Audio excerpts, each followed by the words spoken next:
മമതാ ബാനർജി എന്നെ ഇന്ന് ഞെട്ടിച്ചളഞ്ഞു. ഞാൻ മമതയുടെ എക്സ് ട്വിറ്റർ അക്കൗണ്ട് നോക്കി. അപ്പോൾ എനിക്കത് അതിൽ കണ്ട കാര്യങ്ങൾ, ഞെട്ടിക്കുന്ന കാര്യങ്ങൾ നമ്മുടെ പ്രേക്ഷകരോട് മാത്രമല്ല രാധാകൃഷ്ണൻ സാറിനോട് പറയുകയാണ്. എനിക്ക് സാറിൻ്റെ ഒരു വിലയിരുത്തൽ വേണം. അതായത് എക്സ് എന്ന് പറയുന്നത് നമ്മുടെ എലോൺ മസ്കിൻ്റെ സോഷ്യൽ മീഡിയ ആപ്പാണ്. ലോകത്ത് ഏറ്റവും കൂടുതൽ ആളുകൾ ഉപയോഗിക്കുന്നത് എക്സ് ആണ്. അതിൽ മമതാ ബാനർജിയുടെ പേജിൽ കാണുന്ന പേജിൽ എല്ലാവർക്കും പ്രൊഫൈൽ ചിത്രമുണ്ട്. പ്രൊഫൈൽ ചിത്രം എന്ന് പറയുന്നത് ഒരു വലിയ ജനക്കൂട്ടം, 10,000-കണക്കിന് ആളുകൾ റോഡിൽ നിറഞ്ഞു നിൽക്കുന്നു. അതിനോട് ചേർന്ന് കാണുന്നത് ഒരു മസ്ജിദാണ്. മസ്ജിദ് എന്ന് പറഞ്ഞാൽ ഒരു കൂറ്റൻ മസ്ജിദ്, 16 മീനാരങ്ങളൊക്കെ ഉള്ള ഒരു മസ്ജിദ്. ആ മസ്ജിദ് ആണെന്ന് ഞാൻ അന്വേഷിച്ചപ്പോൾ അത് ഷാഹി മസ്ജിദ് എന്നാണ്. അതായത് കൊൽക്കത്ത നഗരത്തിൻ്റെ നടുക്ക് ധർമ്മതല എസ്പ്ലനേഡിലുള്ള ഷാഹി മസ്ജിദിൻ്റെ പ്രത്യേകത, അത് 1842 ടിപ്പുവിൻ്റെ മകനായ പ്രിൻസ് ഗോലാം മുഹമ്മദ് നിർമ്മിച്ചതാണ്. അപ്പോൾ അതിനിപ്പോൾ എന്താണ്? പക്ഷേ മമത ഒരു സംസ്ഥാനത്തിൻ്റെ മുഖ്യമന്ത്രിയായിരുന്ന മമതാ ബാനർജി എല്ലാ ആളുകളുടെ ആരോടും പ്രീണനമില്ലാതെ ഭരിക്കണമെന്നാണല്ലോ സാർ പറയുന്നത്, അല്ലേ? ആരോടും മമത സത്യപ്രതിജ്ഞ ചൊല്ലുമ്പോൾ അങ്ങനെ ചെയ്യുന്നുണ്ട്. പക്ഷേ മമത ഒരു മതത്തിൻ്റെ ചിഹ്നം, ഒരു മസ്ജിദിൻ്റെ ചിത്രമാണ് തൻ്റെ പ്രൊഫൈലിൽ കൊടുത്തിരിക്കുന്നത്. അതൊന്നാമത് ഞാൻ ശ്രദ്ധിച്ചത്, എന്നെ ഞെട്ടിച്ചതാണ്. രണ്ടാമതൊരു മമതയുടെ കുസൃതിയുണ്ട്. മമത പറഞ്ഞു ഞാൻ രാജിവെക്കത്തില്ല എന്ന് പറഞ്ഞു. ഇന്ന് രാവിലെ 11 മണി വരെയും മമതയുടെ Twitter account honourable chief minister of West Bengal എന്നായിരുന്നു. 11 മണിക്ക് സുവേന്ദു അധികാരി മുഖ്യമന്ത്രി ആയതിനു ശേഷം അതിലൊരു ചെറിയ മാറ്റം വന്നു. നമ്മൾ ഓർക്കും ഫോർമർ ചീഫ് മിനിസ്റ്റർ, മുൻ മുഖ്യമന്ത്രി ആക്കിയില്ല. Chief minister of West Bengal എന്നൊരു ബ്രാക്കറ്റിൽ 15th, 16th and 17th 15ാമത്തെയും 16ാമത്തെയും 17ാമത്തെയും മുഖ്യമന്ത്രി എന്നാണ്. അത് മുൻ മുഖ്യമന്ത്രി എന്ന് പറയാൻ തയ്യാറല്ല. അങ്ങനെ എക്സ് അല്ലെങ്കിൽ ഫോർമർ എന്നുള്ള വാക്ക് ഉപയോഗിക്കാൻ അവർ താല്പര്യപ്പെടുന്നില്ല. ഇത് രണ്ടും അവരുടെ ഒരു ആറ്റിറ്റ്യൂഡാണ്. ഇവർ ഒരു രാഷ്ട്രീയ നേതാവിന് ഇത്ര പരസ്യമായി തൻ്റെ തോൽവി സമ്മതിക്കാതിരിക്കുക. ഞാൻ ഒരു മതത്തിൻ്റെ ആളാണ്. 2019 മമത പരസ്യമായി പറഞ്ഞിട്ടുണ്ട്. ആർക്കാ പരാതി? ഞാൻ 100 തവണ മുസ്ലിങ്ങളെ പ്രീണിപ്പിക്കുമെന്ന് പരസ്യമായി പറഞ്ഞിട്ടുണ്ട്. അപ്പോൾ ഇതൊരു നമ്മുടെ രാജ്യത്തെ സെക്കുലറിസം പറയുന്നവർ ഇതൊന്നും കാണുന്നില്ലേ? അല്ല, അതിനേക്കാളെല്ലാം ഇതൊരു മനോരോഗത്തിൻ്റെ ലക്ഷണമാണ്. എന്താ കാര്യം എന്ന് വെച്ചാൽ ജനാധിപത്യത്തിൽ തോൽവിയുമുണ്ട് ജയവുമുണ്ട്. അതുകൊണ്ട് ജയം മാത്രമായിട്ട് ആർക്കുമില്ല. ഇപ്പോൾ 24 വാഹനങ്ങളുടെ അകമ്പടിയോടുകൂടി പോയിരുന്നാണ് നമ്മുടെ മുഖ്യമന്ത്രി. പക്ഷേ തോറ്റ് കഴിഞ്ഞു. അദ്ദേഹം തോറ്റില്ല. അദ്ദേഹത്തിന് മമതയുടെ കാര്യത്തിൽ മമത അസംബ്ലിയിലെ മെമ്പറല്ല, ഇപ്പോൾ അല്ല, നിയമസഭാ അംഗം പോലും അല്ല. നിയമസഭാ അംഗം പോലും അല്ല. അങ്ങനെ നിയമസഭാ അംഗം പോലും അല്ലാത്ത മമത, പക്ഷേ നമ്മുടെ മുഖ്യമന്ത്രി പിണറായി വിജയൻ നിയമസഭാ അംഗമാണ്. അദ്ദേഹം വിജയിച്ചു. കെയർ ടേക്കർ മുഖ്യമന്ത്രി. പക്ഷേ അദ്ദേഹം വന്നിറങ്ങിയ സമയത്ത് ഒരു സാധാരണ കാറിൽ പോവുകയും, മാറ്റം ശ്രദ്ധിക്കണം, മറ്റേ ഒന്നുമില്ല, വെറുതെ ഒരു സാധാരണ കാറിൽ അദ്ദേഹം പോയി. അവിടെ പോയി ഒരു പൈലറ്റ് വണ്ടി അത് പിന്നെ വേണം, കാരണം ഇത് എലിജിബിളാണത്. അതെന്താണെന്ന് വെച്ചാൽ ജനാധിപത്യ സംവിധാനത്തിൽ പ്രവർത്തിക്കുന്ന എല്ലാവരും ഈ ജയവും തോൽവിയും അംഗീകരിക്കാൻ വേണ്ടി തയ്യാറാകണം. ഒരു യോദ്ധാവിനെ സംബന്ധിച്ചിടത്തോളം മരിക്കാൻ തയ്യാറല്ലാത്തവന് യുദ്ധം ചെയ്യാൻ അവകാശമില്ല. യുദ്ധം ചെയ്യാൻ അവകാശത്തിൽ പോകുന്ന ഒരാൾ മരിക്കാൻ മടിയില്ലാത്തവനായിരിക്കണം. അപ്പോൾ ജനാധിപത്യ സംവിധാനത്തിൽ നമ്മൾ മത്സരിക്കാൻ ഇറങ്ങുമ്പോൾ തോൽവി സ്വാഭാവികമാണ്. അതിനെ വിനയപൂർവ്വം അംഗീകരിക്കണം. ഇവിടെ ഞാൻ മത്സരിച്ചു, ഞാൻ തോറ്റുപോയി, ജനവിധി ഞാൻ അംഗീകരിക്കുന്നു. ഇത് ജനവിധി അംഗീകരിക്കുന്നില്ല എന്ന ധിക്കാരമാണ് ആ പറയുന്നത്. അത് അവർ ജനാധിപത്യത്തിനെതിരെ ആണ്, ജനഹിതത്തിനും എതിരാണ്, ജനവിധിക്കും എതിരാണ്. എല്ലാത്തിനെയും ഒരുമിച്ച് അവഹേളിക്കുകയാണ്. കാരണം താൻ തോക്കാൻ വേണ്ടി ജനിച്ചിട്ടുള്ള ഒരാളല്ല എന്ന് സ്വയം കരുതിയാൽ എന്തു ചെയ്യും? തനിക്ക് മരണം വരെ ബംഗാളിൻ്റെ മുഖ്യമന്ത്രിയായിട്ടിരിക്കാൻ കഴിയും എന്ന് ആ പാവം തെറ്റിദ്ധരിച്ചു കാണും. അതാണ് ഈ ഭ്രാന്ത് കാണിക്കുന്നത്. ഞാൻ ചോദിക്കട്ടെ, ഇതിപ്പോൾ എന്ന് വെച്ച് കഴിഞ്ഞാൽ ഞാൻ 15ാമത്തെയും 16ാമത്തെയും 17ാമത്തെയും മുഖ്യമന്ത്രി, അങ്ങനെ ഒരു മുഖ്യമന്ത്രി ഇല്ല, ഫോർമർ മുഖ്യമന്ത്രിയല്ലേ ഉള്ളൂ. അത് എഴുതാൻ തയ്യാറല്ല. ഫോർമർ അവരിപ്പോൾ അല്ലല്ലോ. അവർക്ക് ഇനിയിപ്പോൾ അവർക്ക് അസംബ്ലി കയറാൻ പറ്റില്ല. അവർക്ക് സെക്രട്ടേറിയറ്റിൽ കയറാൻ പറ്റില്ല. അസംബ്ലിയിൽ കയറണമെങ്കിലും സെക്രട്ടേറിയറ്റിൽ കയറണമെങ്കിലും പാസ് മേടിക്കണം. കാരണം അവരിപ്പോൾ ഒരു ഓർഡിനറി സിറ്റിസനാണ്. അവർ MLA അല്ല. ആ വസ്തുത അവർക്ക് ഉൾക്കൊള്ളാൻ കഴിയുന്നില്ല. MLA അല്ലാത്ത ഒരാൾക്ക് അസംബ്ലിയിൽ പോകാൻ പറ്റില്ലല്ലോ. അസംബ്ലി പോയാലല്ലേ ഗോഷ്ഠി കാണിക്കാൻ പറ്റുള്ളൂ. പക്ഷേ മമതയുടെ പാർട്ടിയിൽ വിവരം ഇപ്പം ഡെറിക് ഒബ്രയാൻ ക്വിസ് കോമ്പറ്റീഷനൊക്കെ നടത്തി എന്താ വലിയ ബുദ്ധിജീവി എന്ന് ഇന്ത്യ മുഴുവൻ അറിയപ്പെടുന്ന ആളാണ്. ഇയാൾ ഇവരുടെ പാർട്ടിയിലെ പ്രധാനപ്പെട്ട നേതാവ് ഒരു MP ആണ്. പിന്നെ ഈ കല്യാൺ ബാനർജി, അനന്തരവൻ തുടങ്ങിയ ഒരുപാട് പേരുണ്ട്. മഹുവ മൊയ്ത്ര, ഇങ്ങനെയുള്ള ഒരുപാട് ആളുകൾ, ശ്രദ്ധിക്കപ്പെട്ട ആളുകളുണ്ട് പല വിവാദങ്ങളിലൂടെയാണെങ്കിലും. ഇവർക്കെങ്കിലും ആർക്കെങ്കിലും, പിന്നെ ജഡ്ജിമാർ, അഡീഷണൽ അഡ്വക്കേറ്റ് ജനറൽമാർ, അഭിഭാഷകരൊക്കെ ഉണ്ട്, റിട്ടയർഡ് ജഡ്ജിമാരുണ്ട്. ഇവർക്കാർക്കെങ്കിലും ഒന്ന് പറഞ്ഞുകൂടെ? അല്ല, അവർ പറഞ്ഞാൽ അമ്മച്ചി ഇതൊന്നും അല്ല ജനാധിപത്യം എന്ന്. അല്ല, അവർ പറഞ്ഞാൽ കേൾക്കില്ല. അതാണ് പ്രശ്നം. ആര് പറഞ്ഞാലും കേൾക്കില്ല. പിന്നെ ഒരു കാര്യമുള്ളത്, അവർ സ്റ്റേജിലേക്ക് വന്നാൽ സ്റ്റേജ് മുഴുവൻ അവർക്ക് വേണ്ടി, സ്റ്റേജിൽ ഇങ്ങനെ ഓടി നടന്നുകൊണ്ടാണ് പറയുന്നത്. ബാക്കിയിരിക്കുന്നവരൊക്കെ തൃണങ്ങളാണ്. കഴിഞ്ഞ ദിവസം ഞാനൊരു വീഡിയോ ഉണ്ട്, അവർ സ്റ്റേജിൽ നിന്ന് സംസാരിച്ചിട്ട് മൈക്കിൽ കൂടെ സംസാരിച്ച് മൈക്രോഫോണും കൈ പിടിച്ചുകൊണ്ട് ഇറങ്ങിപ്പോകുന്നു. കാരണം അവരുടെ രീതി അതാണ്, അവർക്ക് മാത്രമായിട്ടുള്ളതാണ്. അപ്പോൾ ഇതിൻ്റെ കൂടാതെ വേറൊരു വലിയൊരു പ്രശ്നം ഇവർക്കുണ്ട്. അതെന്താണെന്ന് വെച്ച് കഴിഞ്ഞാൽ, ഇവർ മുസ്ലിം അപ്പീസ്മെൻറ്റ് നടത്തിക്കൊണ്ടിരിക്കുകയാണ്. ആ പാർട്ടി ചുരുങ്ങിപ്പോവുകയാണ്. ഇതിൻ്റെ ഒരു കൗണ്ടർ ഫോഴ്സ് ഉണ്ടല്ലോ. നിങ്ങൾ മുസ്ലിം അപ്പീസ്മെൻറ്റ് നടത്തിക്കൊണ്ടിരുന്നാൽ നിങ്ങൾ അതിൻ്റെ കൂടെ അവരെല്ലാവരും ഒരുമിച്ച് കിട്ടും, ബാക്കിയുള്ളവർ പോവില്ലേ. പക്ഷെ മറ്റൊന്നുകൂടിയുണ്ട് സാർ, എനിക്ക് തോന്നിയിരിക്കുന്നത് ഇവർ പോസ്റ്റ് ചെയ്തിരിക്കുന്ന ചിത്രം ടിപ്പു സുൽത്താൻ മോസ്കാണ്. ടിപ്പു സുൽത്താൻ ആരാണെന്ന് നമുക്കറിയാം. കേരളത്തിൽ ഉൾപ്പെടെ മതപരിവർത്തനം, ആയിരക്കണക്കിന് ഹിന്ദുക്കളെ കൊന്നു ഒടുക്കിയ ആളാണ്. അയാളുടെ ചിത്രം ഹിന്ദു വംശഹത്യ നടത്തിയ ഒരാളുടെ പേരിലുള്ള പള്ളിയാണ്. വംശഹത്യ നടത്തിയ മുസ്ലിമിൻ്റെ കൂടെയാണ് ഞാനെന്ന് പ്രഖ്യാപിച്ചതാണ് ആ കണ്ടത്. അതല്ലേ? അതാണ് കൃത്യം. അത് തന്നെയാണ് ആ പ്രഖ്യാപനം. ഞാൻ ഹിന്ദുക്കളെ വംശഹത്യ നടത്തിയിരിക്കുന്ന മുസ്ലിമിൻ്റെ കൂടെയാണ്, ഞാൻ അതിനെ അംഗീകരിക്കുന്നു, എൻ്റെ കൂടെ മുസ്ലിങ്ങളുണ്ട്, ഞാൻ കലാപം നടത്താൻ തയ്യാറാണ്. ഇതൊക്കെയാണ് അതിൻ്റെ സൂചന. അല്ല, അവർ തെരഞ്ഞെടുപ്പിന് തൊട്ട് മുമ്പ് പറഞ്ഞു, ഹിന്ദുക്കളോട് പറഞ്ഞു, നിങ്ങൾ എനിക്ക് വോട്ട് ചെയ്യണം, എനിക്ക് വോട്ട് ചെയ്തില്ലെങ്കിൽ ഒറ്റ മിനിറ്റ് മതി എൻ്റെ കൂടെ നിൽക്കുന്ന സമുദായം നിങ്ങളെ കൊന്നൊടുക്കും എന്ന് പറഞ്ഞു. ഇപ്പോൾ ഇനി അതുണ്ടാക്കാനായിരിക്കും അവർ ശ്രമിച്ചുകൊണ്ടിരിക്കുന്നത്. ഇപ്പോൾ നടക്കുന്നില്ല. നടക്കാത്തതിൻ്റെ കാരണം എന്താണെന്ന് വെച്ചാൽ, അവിടെ ഇതുണ്ട്, കേന്ദ്രസേനയുണ്ട്. മാത്രമല്ല, ഉത്തർപ്രദേശിലെ യോഗി ആദിത്യനാഥിന് വേണ്ടി അവിടെ ക്ലീൻ ആക്കിക്കൊണ്ടിരിക്കുന്ന ഡോക്ടർ അജയ്പാൽ ശർമ്മ എന്ന് പറയുന്ന എൻകൗണ്ടർ സ്പെഷ്യലിസ്റ്റായ ഓഫീസറെ 5 വർഷത്തേക്ക് ഡെപ്യൂട്ടേഷനിൽ അങ്ങോട്ട് വിട്ടിട്ടുണ്ട്. അല്ല, അത് ഇത് ബംഗാൾ എന്ന്, വെസ്റ്റ് ബംഗാൾ എന്ന് പറഞ്ഞ ഒരു രാജ്യം, ഒരു സംസ്ഥാനം അല്ല, ഞാനിത് ഒരു രാജ്യം പോലെയാണ് മമത കണ്ടിരുന്നത്. ഒരു രാജ്യം പോലെയാണ് മമത കണ്ടിരുന്നത്. നമ്മുടെ ഒരു സംസ്ഥാനം എന്ന് പറഞ്ഞു കഴിഞ്ഞാൽ, അത് ഇപ്പോൾ ബ്രിട്ടീഷുകാർ അവിടെ വന്നിട്ട് ഈസ്റ്റ് ഇന്ത്യ കമ്പനിയുടെ ഹെഡ്ക്വാർട്ടേഴ്സ് കൽക്കട്ടയായിരുന്നു.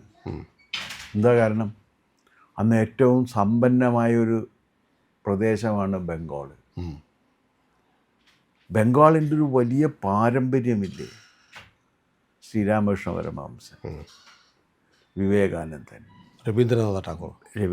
ബങ്കിം ചന്ദ്ര ചാറ്റർജി, രവീന്ദ്രനാഥ ടാഗോർ, സത്യജിത് റേ, മൃണാൽ സെൻ, ഋതിക് ഘടക്, സുഭാഷ് ചന്ദ്രബോസ്, ഈശ്വർ ചന്ദ്ര വിദ്യാസാഗർ, പെട്ടെന്ന് മനസ്സിലേക്ക് വരുന്ന ശ്യാമപ്രസാദ് മുഖർജി, പെട്ടെന്ന് മനസ്സിലേക്ക് വരുന്ന പേരുകളാണ് ഇതെല്ലാം.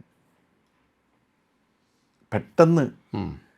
കാരണം അങ്ങനെ വലിയ ഒരു പാരമ്പര്യം ഉള്ള ഒരു സംസ്ഥാനത്തെ, ഏറ്റവും സമ്പന്നമായിരുന്നൊരു സംസ്ഥാനത്തെ ജനങ്ങളെ തെണ്ടികളാക്കി മാറ്റിയുള്ള ഒരാളാണ് മമത. അല്ല സാർ, എനിക്ക് വലിയ അത്ഭുതം തോന്നുവാണ്. ഒരു മുഖ്യമന്ത്രി അധികാരം പോയതിന് ശേഷം ഇങ്ങനെയൊക്കെ കാട്ടിക്കൂട്ടുന്നത് ഇന്ത്യയിലെ മറ്റെല്ലാ സംസ്ഥാനങ്ങളിലും പത്രങ്ങളിലും വാർത്തയാണ്, നമ്മുടെ ഇവിടെ വാർത്തയേ അല്ല. അല്ല, അതെന്താ കാര്യം എന്ന് വെച്ചാൽ, നമ്മുടെ ഇവിടെ എന്ന് വെച്ച് കഴിഞ്ഞാൽ, നമ്മുടെ ഇവിടെ ഇങ്ങനത്തെ ഒരുപാട് കാര്യങ്ങൾ വാർത്തയല്ലല്ലോ. ഞാൻ ഞെട്ടി. കഴിഞ്ഞ ദിവസം ഈ മമത അത് വീണു, BJP സർക്കാർ ഉറപ്പായി എന്ന് കണ്ടപ്പോൾ തന്നെ അവിടെ അസാൻസോൺ എന്ന് പറയുന്ന സ്ഥലത്ത് ഒരു ദുർഗാക്ഷേത്രമുണ്ട്, 15 വർഷമായിട്ട് പൂട്ടിയിട്ടിരിക്കുക. അത് തുറന്നു കൊടുത്തു. ഒരുപാട് സ്ഥലങ്ങളിൽ ദുർഗാ പൂജ നടക്കുന്ന തറകൾ ആളുകൾ വൃത്തിയാക്കി അവിടെ ആരാധന തുടങ്ങി. അപ്പോൾ ഹിന്ദുക്കളെ വലിയ തോതിൽ അടിച്ചമർത്തിയിരുന്നു. അതൊന്നും നമ്മുടെ നാട്ടിലൊന്നും ആരും അല്ല. പറഞ്ഞില്ല. അത് എന്താ കാര്യം? അതാണ് മതേതരത്വം എന്നാണ് പറഞ്ഞുകൊണ്ടിരുന്നത്. അതാണ് സെക്കുലറിസം എന്നാണ് പറഞ്ഞുകൊണ്ടിരുന്നത്. അതാണ് സെക്കുലറിസം എന്നാണ്. എന്തിനെ തവനൂരല്ലേ ആടിനെ കൊന്നത്? തവനൂർ മറ്റേ ജലീൽ തോറ്റെടുത്ത് ഒരു വാർത്തയല്ല. അതിവിടെ വാർത്തയല്ലല്ലോ, എന്ത് ചർച്ചയില്ലല്ലോ അതിനെക്കുറിച്ച്. ജലീൽ മാത്രം നിലവിളിക്കുന്നുണ്ട്. ജലീലിൻ്റെ ആ നിലവിളി ഒരു മാധ്യമങ്ങളും കാര്യം ചെയ്യുന്നില്ല. ഒറ്റ മാധ്യമങ്ങൾ. ടൈംസ് ഓഫ് ഇന്ത്യയിൽ ഒരു സിംഗിൾ കോളത്തിൽ വാർത്തയുണ്ട്. നമ്മൾ അത് ചെയ്തിരുന്നു. നമ്മൾ അതിൻ്റെ വീഡിയോ നമ്മൾ ചെയ്തു. അത്യാവശ്യം ആളുകൾ കണ്ടു. നമ്മളാണ് എനിക്ക് തോന്നുന്നത് സമാന്തര മാധ്യമങ്ങളിൽ പോലും ആദ്യം ചെയ്തത് നമ്മളാണ്. ബാക്കിയുള്ളവർ ഇത് മടിക്കാണ്. അതെന്താ കാര്യം എന്ന് വെച്ച് കഴിഞ്ഞാൽ പേടിയാണ്. ഈ മുസ്ലിങ്ങളെ പേടിയുടെ പ്രശ്നം ഉണ്ടായിരുന്നു.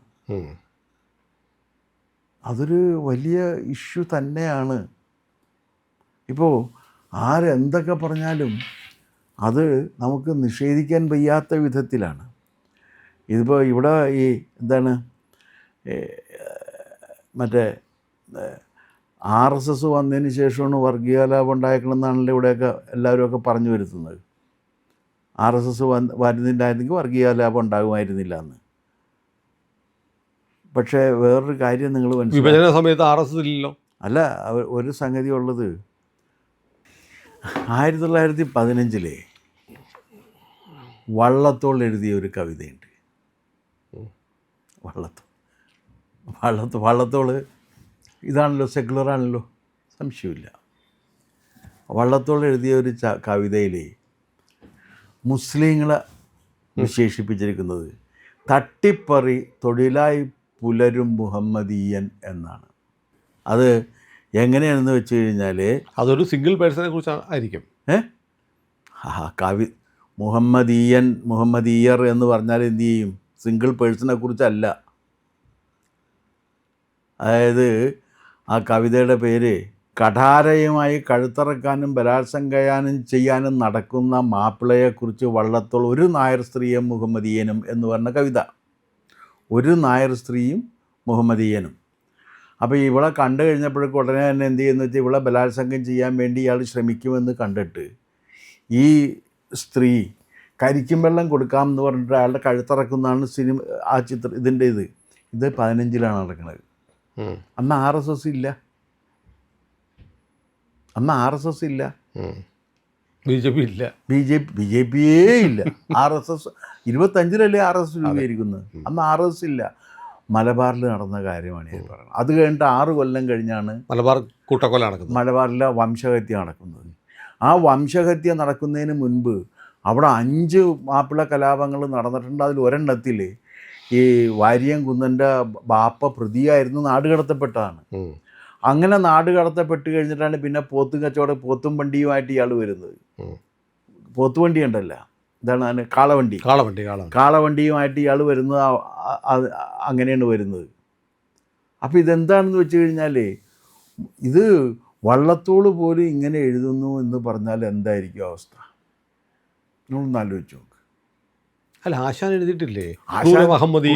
ക്രൂര മുഹമ്മദർ ഹൈന്ദവ ചോരയിൽ ആറാടി നിന്നൊരു ഏറനാട്ടിൽ. ആശാൻ എഴുതിയിട്ടുണ്ട്. അത് തിരുത്തണമെന്ന് പറഞ്ഞ് ആശാൻ പറഞ്ഞ് തിരുത്തില്ല, വസ്തുതയാണ്, എനിക്ക് ബോധ്യപ്പെട്ട കാര്യമാണ് ഞാൻ എഴുതണതെന്ന് പറഞ്ഞ്.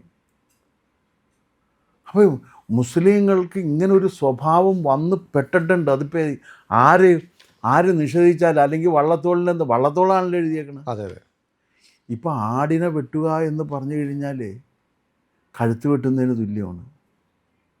നേരത്തെ നായയുടെ തല വെട്ടി, ഓർക്കുന്നുണ്ടാകും. അത് മാത്രമല്ല, മഞ്ചേശ്വരത്ത് കണ്ടില്ലേ കെ സുരേന്ദ്രൻ്റെ ബോർഡ് ബോംബ് വെച്ച് തകർക്കണം. കാരണം ഇതെന്താ കാര്യം എന്ന് വെച്ചാൽ ഈ തട്ടിപ്പറി തൊഴിലായി പുലരും മുഹമ്മദീയൻ എന്ന് പറഞ്ഞാൽ അവർ നിയമവാഴ്ചയെ അനുസരിക്കുന്നവരല്ല എന്നാണ് ആ പറഞ്ഞതിൻ്റെ അർത്ഥം. കാരണം തട്ടിപ്പറി ഒരു തൊഴിലായിട്ട് ലോകത്തിലൊരിടത്തും അംഗീകരിക്കപ്പെട്ടിട്ടില്ലല്ലോ, നിയമവാഴ്ചക്കെതിരാണല്ലോ. ആ നിയമവാഴ്ചയിൽ വിശ്വസിക്കാത്തവരാണ് ഇവരുടെ സ്വഭാവം എന്നാണ് പറയണത്. ഏതായാലും അവരെയാണ് ആര് കൂട്ടുപിടിച്ചിരിക്കുന്നത്? മമത പ്രതിനിധീകരിക്കുന്നത്, മമത പ്രതിനിധീകരിക്കുന്നത് എന്ന് മാത്രമല്ല അവരെ വെച്ചിട്ട് പേടിപ്പിക്കുകയാണ്. ഞാൻ അത് ചെയ്ത് കളയും, ഞാൻ ഇത് ചെയ്ത് കളയും. ഉം. പിന്നെ ഈ പേര് മാറ്റാത്തത് മനോരോഗമാണ്. കാരണം ഞാൻ ഇപ്പോഴും അങ്ങനെ ഇരിക്കുകയാണെന്നുള്ളതാണ്. ചില തറവാടൊക്കെ ക്ഷയിച്ചു കഴിഞ്ഞിട്ട് അതിൻ്റെ കാരണവരിയ്ക്കില്ലേ, ആരെവിടെയെന്ന് ചോദിച്ചിട്ട്. ഇനിയിപ്പം മമതയ്ക്ക് അതല്ല, കാരണവർക്ക് അങ്ങനെ ഇരിക്കാം. മമതയ്ക്ക് അതല്ല, മമതയ്ക്ക് അസംബ്ലി കയറാൻ പറ്റില്ല എന്ന്, മറ്റേ പാസ് എടുക്കേണ്ടി വരും. മിക്കവാറും നിയമസഭ കൂടുമ്പോഴത്തേക്ക് ഞാനാണ് മുഖ്യമന്ത്രി എന്ന് പറഞ്ഞ് വരുമോ? ഏത് അല്ല, അതപ്പോഴെ വാച്ച് ആൻഡ് വാർഡ് നേരെ പിടിച്ചിട്ട് തട്ടിക്കളയും. ഏതായാലും ഈ തെരഞ്ഞെടുപ്പ് തോറ്റിട്ട് അല്ല, ഇപ്പം ഒരു കാര്യമുള്ളത്, അവർക്ക് നിയമസഭ കക്ഷി നേതാവാകാൻ പറ്റില്ല. MLA അല്ലല്ലോ. MLA അല്ലാത്ത ഒരാളെങ്ങനെയാണ് നിയമസഭ കക്ഷി നേതാവാകുന്നത്? പറ്റില്ല. മമതയുടെ രാഷ്ട്രീയം ഏതാണ്ട് അവസാനിച്ചു. TMC രാഷ്ട്രീയം അവസാനിച്ചു. TMC രാഷ്ട്രീയത്തിൻ്റെ ലാസ്റ്റ് ഫേസാണ് ഈ കാണുന്നത്. ഇനി തിരിച്ചുവരവ് സാധ്യമല്ല. പിന്നെ വേറൊരു കാര്യം, ഈ മമത എന്തെല്ലാം കാര്യങ്ങൾ ചെയ്യില്ല എന്ന് പറഞ്ഞു അതൊക്കെ ചെയ്ത ഒരാളാണ്. കുടുംബാധിപത്യം പറ്റില്ല എന്ന് പറഞ്ഞ് മരുമകനെ അനന്തരവനെ ആക്കി. കുടുംബാധിപത്യം പറ്റില്ല എന്നാണ് പറഞ്ഞത്, അനന്തരവനെ ആക്കി. ട്രാൻസ്പെറൻസി വേണം എന്ന് പറഞ്ഞ് മമത ചെയ്യുന്നതിനൊന്നും ആർക്കും എന്താണെന്നൊരു ധാരണ ഉണ്ടായിരുന്നില്ല. ഏകാധിപത്യം പറ്റില്ല എന്ന് പറഞ്ഞ് മമത ഏകാധിപത്യം മാത്രമാണ് ചെയ്തത്.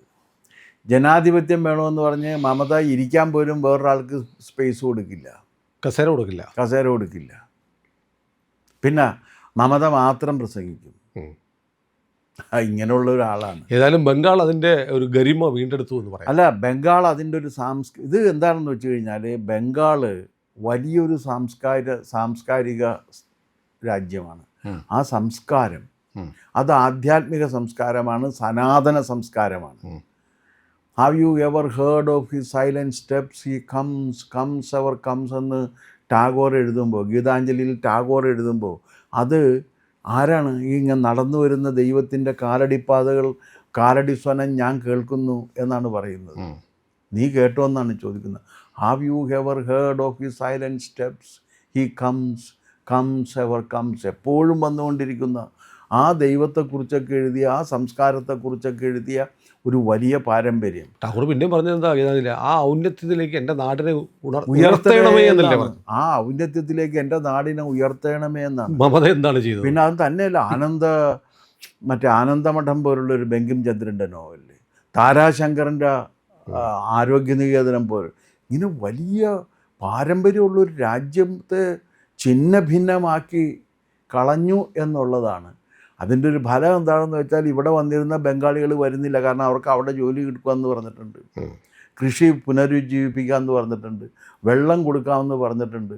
ഇനി നാം കാണാൻ പോകുന്നത് ബംഗാളിൻ്റെ ഉയർത്തെഴുന്നേൽപ്പാണ്. നമുക്ക് കാത്തിരിക്കാം.